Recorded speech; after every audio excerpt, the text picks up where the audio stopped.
there, I'm Allie, and thank you for joining me for Tolman with a Twist. To start off, I want you to close your eyes and imagine your route to school or work. What goes on in your mind when you think about traveling somewhere that's familiar to you? Most of us would say we imagine some sort of mental map in our heads as we think about traveling somewhere. The first person to propose the idea of a mental map was an early cognitive psychologist by the name of Edward C. Tolman.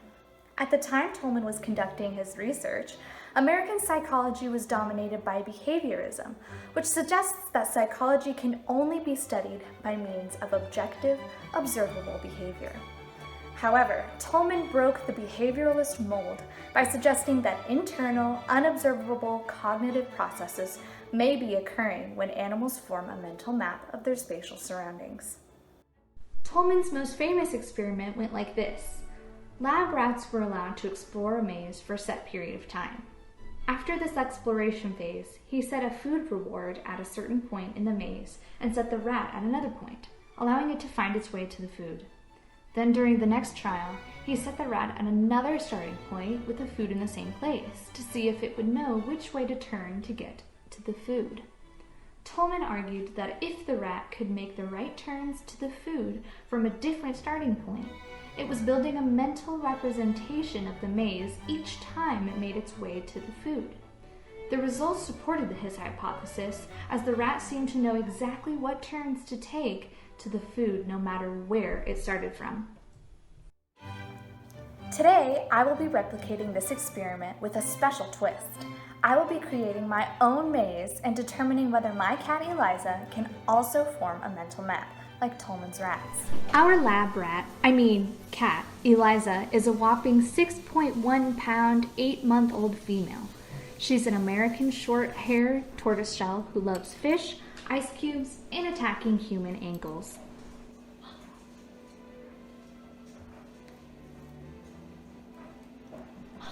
Here's how our experiment went down. My lab assistant Rachel and I built a maze, while Eliza was being held in another room, using Elmer's trifold project display boards and packing tape. Unfortunately, during the initial exploration phase, Eliza cleverly jumped on a tall chair and gained an aerial view of the maze several times before completing the maze perfectly on her first try. While this supports our hypothesis, we sought to create a more controlled experiment that could produce quantitative data to support the idea that Eliza could learn the maze by creating a mental map. Due to this unexpected event, we went back to the drawing board to design a different maze and decided to take away the initial exploration period to eliminate the chance that she could learn the maze without actually going through it.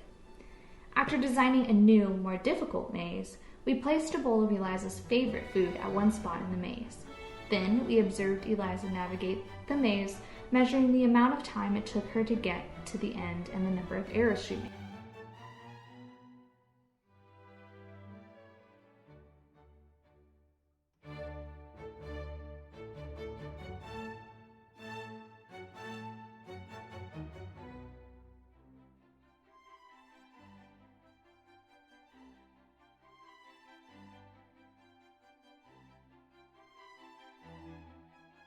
We placed her in another room for 10 minutes, then placed the food in a different location in the maze, and again measured how long it took for her to reach the end and how many errors she made.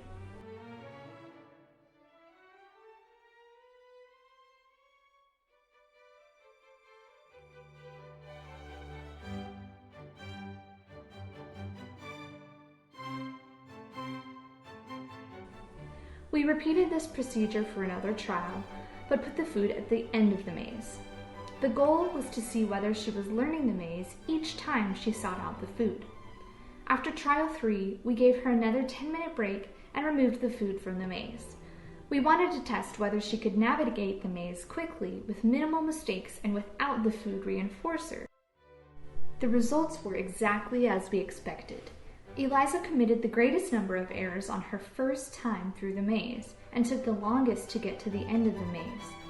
By the third trial, she had reduced the number of errors to 0 and reduced her time from 3 minutes and 8 seconds to 1 minute and 54 seconds. On the last trial, without the food reward, she made record time with only a single mistake. This seems to support Tolman's idea that mental processes such as latent learning and visual spatial orientation appear to be at play when we're learning and engaging with our spatial environment. Thanks to Tolman and his research, cognitive psychology began to play with the idea that the study of observable behavior may not be the only thing worth studying when it comes to cognition in psychology. At this point, you may be wondering, is there evidence of a cognitive map in humans? While the concept of a cognitive map in humans is somewhat debated, further research has found some neural correlates of spatial navigation. In 2014, Dr. John O'Keefe, Dr. Maybrit Moser, and Dr. Edward Moser were awarded a Nobel Prize for their discovery of cells in the brain, which represent aspects of our environment and thus help us orient and navigate our way through our surroundings.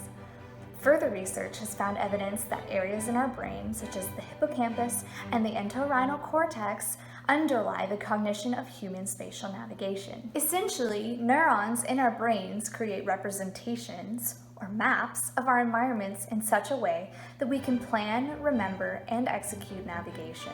Pretty cool, right?